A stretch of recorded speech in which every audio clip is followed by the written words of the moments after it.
Good morning, everybody. Oscars host Jimmy Kimmel jumping right into the defining issue of the moment in Hollywood right now. The industry's reckoning with a culture of sexual misconduct and pay inequality. Entertainment City's entertainment guru Teri Hart joins us now to talk all things Oscars. We were chatting fashion. We were talking highs and lows in the makeup room. Yeah. But right now, let's get down to the serious stuff. It was a tough balance for him, but he did it well. Yeah, it was Jimmy a really Kimmel. tough balance. We were all wondering how he was going to handle it. Because let's face it, we expect some comedy from that monologue. Yeah. And there's not a lot of funny that you can bring out of Time's Up and Me Too and the need for more inclusivity in Hollywood. I thought he balanced it really well. And then the moment was when the three women who exposed Harvey Weinstein came out.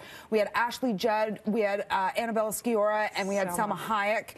And then they threw to this great package. And what really resonated the most for me was Kumail Nanjiani, who was there as a nominee, as a writer for The Big Sick. He also starred in it, wrote the movie with his real-life wife, based on their real story, and he really, for me, defined why inclusivity is important and that it's really not that hard. Do we have that clip? I think we have a clip. He said it perfectly.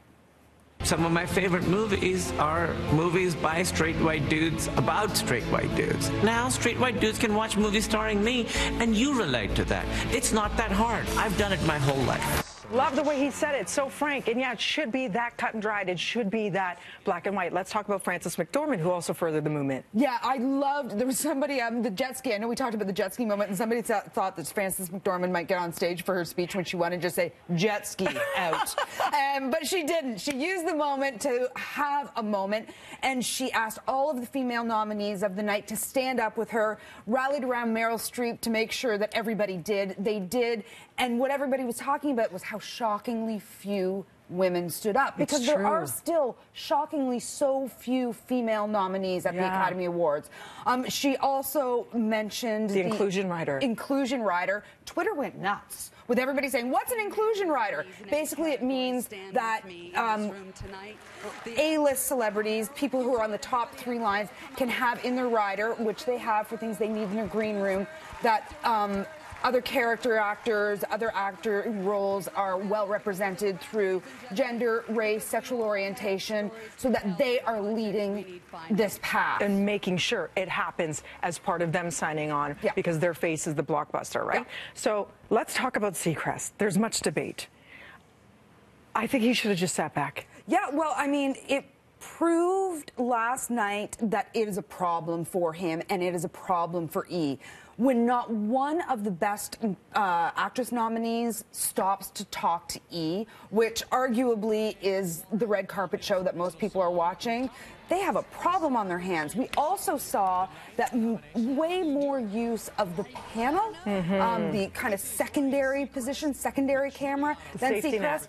And the number that's out there is they did not go to Ryan Seacrest for the last 40 minutes of the red carpet show. And you know, Dina, you've done a million red carpets.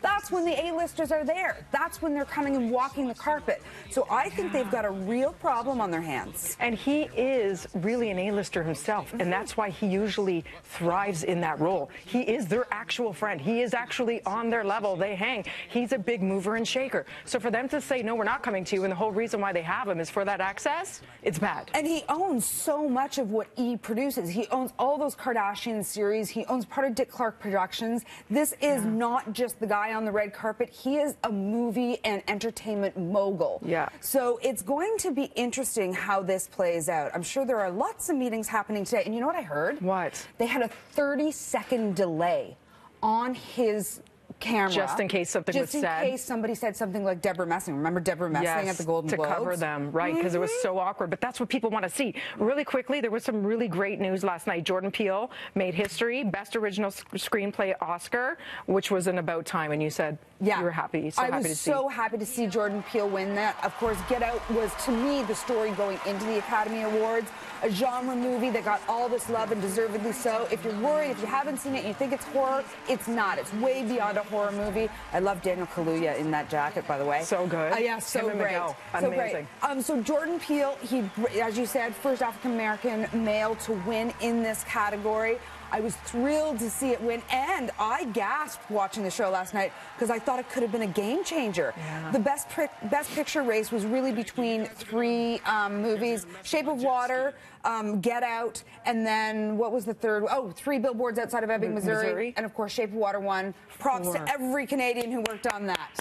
Yay, if any of them are awake right now. They're probably partying until the wee hours, but amazing work. I have to see that one. I know you loved it. I did. We didn't even talk about women's fashions. I guess that's a good thing. Yeah, who cares? Maybe There's you can so stick much around. else to talk about. Okay, thank you so much, Tara. At Teri Hart for more information. She'll be at the CSAs next weekend. The award season continues for you. Right now, over to Tam.